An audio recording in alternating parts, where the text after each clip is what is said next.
Okay, so now we're going to kind of go into some detail. I want to tell you what I'm going to pass up here. Your book, in terms of Chapter 8, goes into a lot of details as far as the anatomy of the muscle, the movement of things. I'm going to actually pass on that. We're going to really focus on kind of central brain type things. So the mechanics of movement, if you want to know that, you can. We're going to come back on 273 a little bit later to myasthenia gravis. Muscle adaptation, monosynaptic stretch reflex. We're going to kind of pass on that. Let's see, what are we going to actually have you do here? We're going to talk about page 280 in the brain control of movement. There are a lot of key structures up in the brain. I'm going to try to bring this to you in a simple and direct way so you can understand some of the more important structures and what do they do. On page 281, there's a very important structure. You have your frontal lobe. And in the very back of your frontal lobe, there is an area called the premotor cortex, or actually the primary motor cortex is in the very back of your frontal lobe, and this contains some very interesting areas. They actually have found when they've done stuff, doing operations on people and opening up their brain, that it seems that all of the areas of your body that can move are represented in the motor cortex. Actually, if you go right to the other side, into the parietal lobe, there's an area called the somatosensory cortex. That's all the areas of touch. So it's as if there's a map between all the areas of touch in your body, right in the parietal lobe, and then all the areas of movement in your body. So if somebody were to smack you in the arm, and you move your arm, you feel the touch in your parietal lobe, and then your arm moving is from the frontal lobe, the primary motor cortex. So all areas of touch and all areas of movement, one key structure is this primary motor cortex in your brain. So that's one key area that seems to control movement. So it's the frontal lobe and the motor cortex there. So you can add some details from your book if you wish. I'm not going to go into that much detail here because God knows there's way too much going on here. Okay, if you look at page 288 and 289, you can see there are a lot of pathways going from your brain to many different structures in your body. We're not going to talk about all those structures. I really want to focus on just a couple of them. We're going to focus on the motor cortex. The other key structure I want to focus on is the cerebellum. The cerebellum is in your hindbrain, and the cerebellum has more neurons than any one structure, any structure in the brain. So the question is, why would all those neurons be up there? Well, you've got a lot of structures, you've got a lot of functionality in that area. If you look at page 291, you can see the structures of the cerebellum. The big picture, though, again, is what I'm interested in here.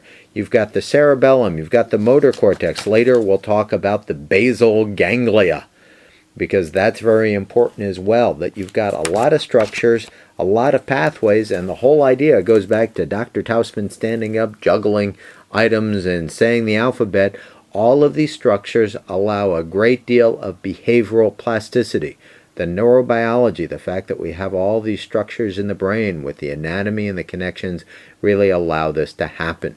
So, I guess that's part B. Continuing along, I want to talk about some very interesting studies. And actually, we'll share some interesting studies with you. The first one I actually just found a little while ago has to do with this idea, once again, of behavioral and neurobiological plasticity.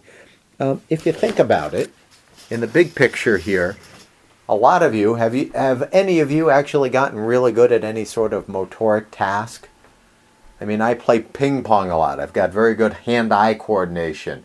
Some of you might play tennis, might play golf. Your ability to be good at those sports probably depend on how well your brain is set up to process that information. And so there was a very interesting study that was just published actually a few months ago. I included a link to the whole article. It's called The Volumetric Analysis of Cerebellum in Short Track Speed Skating. So think about it. You're a really good speed skater. You're an Olympic speed skater.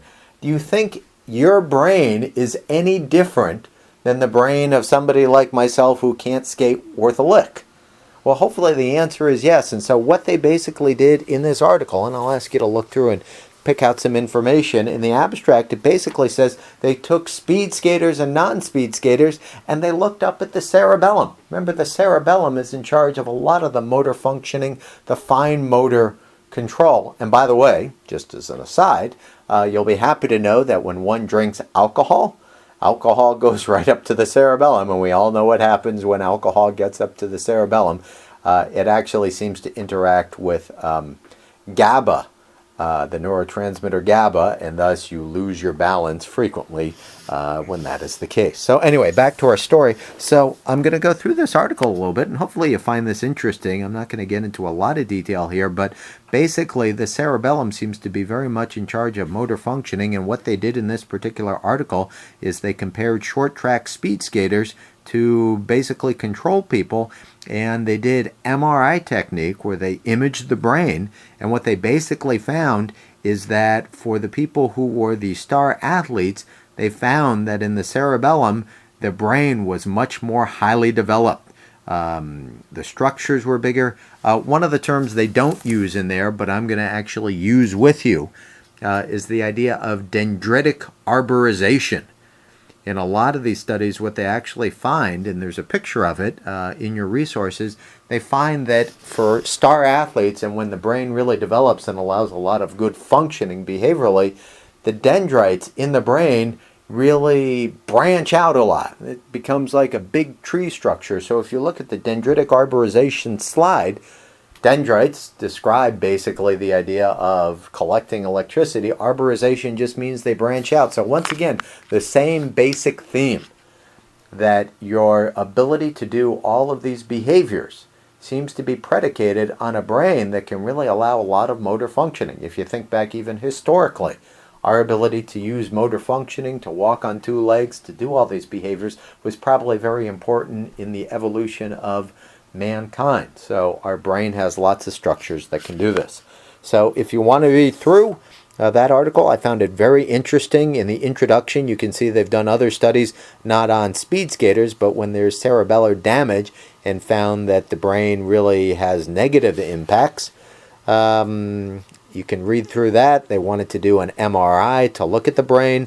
They got these people, they did their MRIs, they did their statistics, they looked at brain weight and stuff, and they basically found that the brains of those who were speed skaters was much more highly developed than those who were not. Let's see, is there anything else here?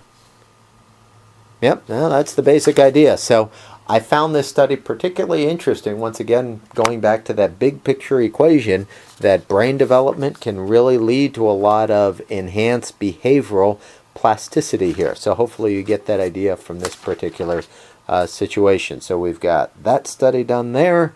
We've got the picture of dendritic arborization in the brain. And hopefully you can put this on your outline. And then we've got one more part for this.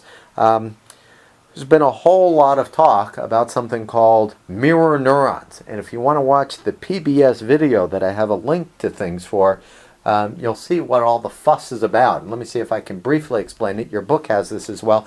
They found that there were neurons in the brain. Let's see where we're talking here. I believe it was in the motor cortex area. Actually, let me get back at this a little bit. I forgot to mention some things in the book about behavioral plasticity. If you look on 287, the whole idea of the golfer. See how they break it down in terms of the golfer and in terms of the swing on 287? That's the same idea that I've been talking about, how we have all this behavioral plasticity because our brain is allowing us to do all this. So you should probably add the golfing thing. Here it is on 293.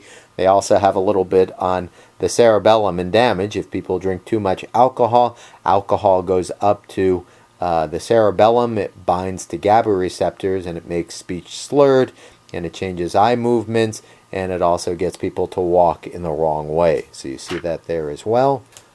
Let's see what else we have here. I think that's all I wanted to say about that. Let's see. Motor neurons. I meant mirror neurons. Looks like 281. Very, very interesting study, and you can see the whole video on it. They did some monkey studies, and what you can do with monkeys and other animals is you can put recording electrodes in their brain and see what neurons are at work when they're doing certain behaviors. And so they basically found that when monkeys went to grab an object, neurons in their premotor cortex, which is part of their frontal lobe, started having action potentials, a lot of electrical activity. But what was really amusing, and really not amusing, interesting, is in another part of the study, they found that if one monkey was looking and another monkey grabbed the same product, I think it was peanuts from a table, they actually found that the first monkey, their neurons actually went off in the same way. And this sparked a lot of excitement because it suggested that the pre-planning that's going on, the idea that you can watch somebody else and your neurons are at work, might be the idea that, no, I'm not saying this right. I think the video is going to say this better. So let me go from the book here. The idea that our system can be planning these things out, and that if you watch other things, you might be able to learn by watching other people do similar things. So it might be almost a mechanism from learning.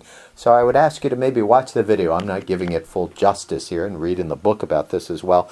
But once again, the idea that there's a lot of plasticity in the brain. These neurons seem to respond to what other people are doing, and it's really the first demonstration of that. And these are called mirror neurons. So another example of behavioral plasticity probably being dictated by neurobiological plasticity. So that'll cover number 2 here.